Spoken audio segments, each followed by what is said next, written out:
Morning મિત્રો. ઓમ શાંતિ વિદ્યાલયના digital ક્લાસમાં હું ગોલાણી આરતીબેન આપ સૌનું હાર્દિક સ્વાગત કરું છું. ધોરણ 5 વિષય છે ગુજરાતી, જેમાં આજે પુનરાવર્તન 2 જોઈશું. નીચેના દરેક પ્રશ્નોનો ઉત્તર એક એક વાક્યમાં લખો. પ્રશ્ન 1. ગળે પડવાની ટેવ કઈ બીમારીને વધારે હોય છે?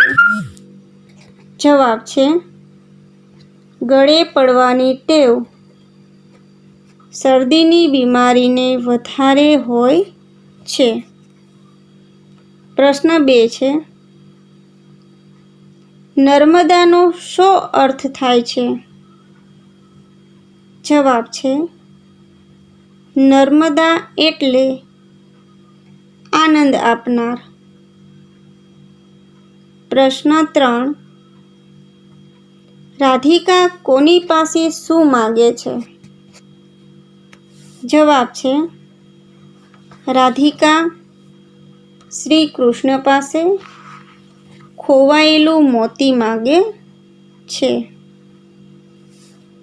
ત્યાર પછી પ્રશ્ન 2 છે. નર્મદા નદી વિશે 5 વાક્યો લખો.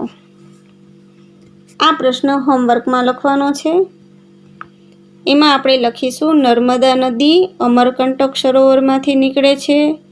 નર્મદા નદી 2 ભાગ પાડે છે, ઉત્તર ભારત અને દક્ષિણ ભારત. નર્મદા એટલે આનંદ આપનારી, જે નદી ભરૂચ આગળ સાગરને મળે છે. નર્મદાના પાણી ગુજરાતની પ્રજાને સમૃદ્ધિ વધારશે, તેથી તેને ગુજરાતની જીવાદોરી કહી છે. આ આપણે હોમવર્કમાં લખવાનું છે. આગળ છે પ્રશ્ન 3. નીચેના શબ્દોના સમાનાર્થી શબ્દો લખો. ખબર એટલે સમાચાર, તસ્દી એટલે તકલીફ, શિલા એટલે પથ્થર, કિનારો એટલે તટ, લાભ એટલે ફાયદો, પર્વત એટલે ડુંગર. ત્યાર પછી કાઉસમાંથી યોગ્ય શબ્દ પસંદ કરીને લખો. ખાલી જગ્યાના રંગોમાં તું રમી રહ્યો રળિયાત.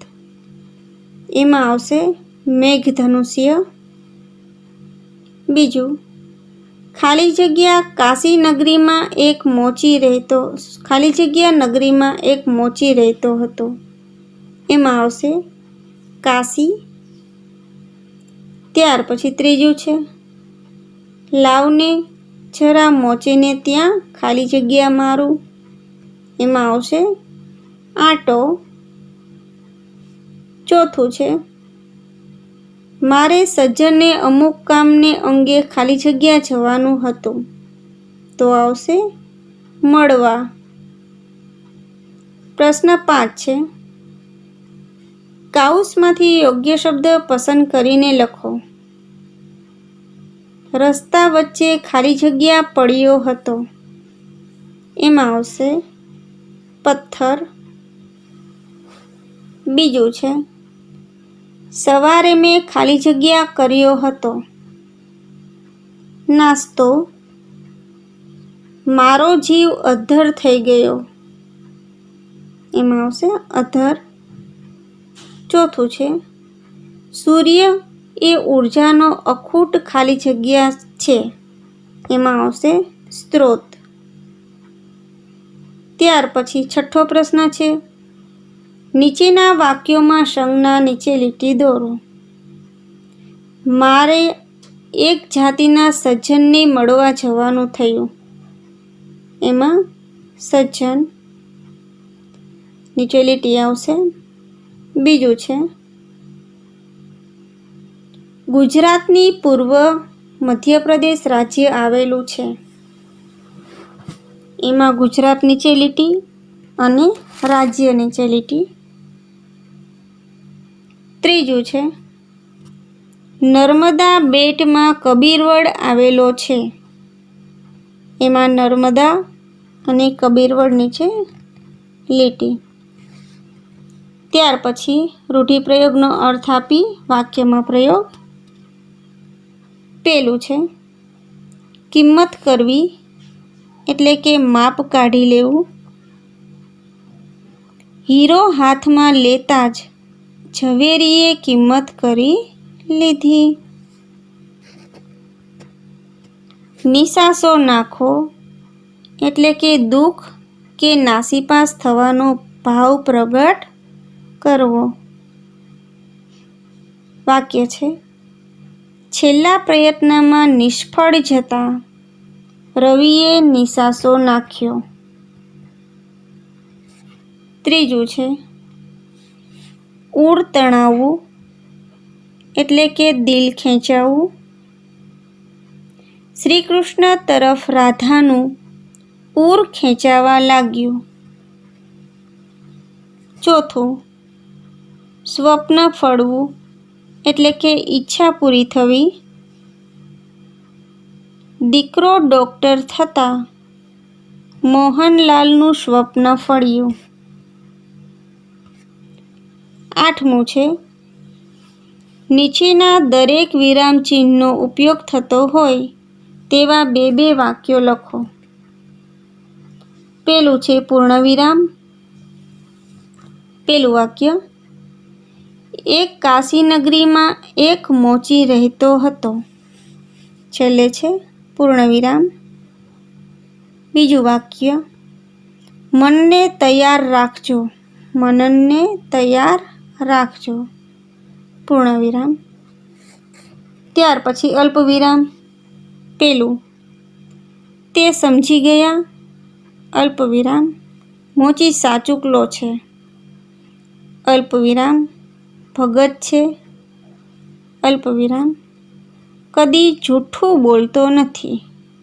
પૂર્ણવિરામ. બીજું વાક્ય છે જરાક ઊભા રહો મહારાજ. અલ્પવિરામ હું સામેની દુકાનેથી પૈસા લઈ આવું. પૂર્ણવિરામ. ત્યાર પછી પ્રશ્નચિહ્ન. એમાં પેલું વાક્ય મુસાફરી કેટલી લાંબી છે ખબર છે? પ્રશ્નાર્થ ચિહ્ન. બીજું વાક્ય વારું કોફી લેશો? પ્રશ્નાર્થ ચિહ્ન.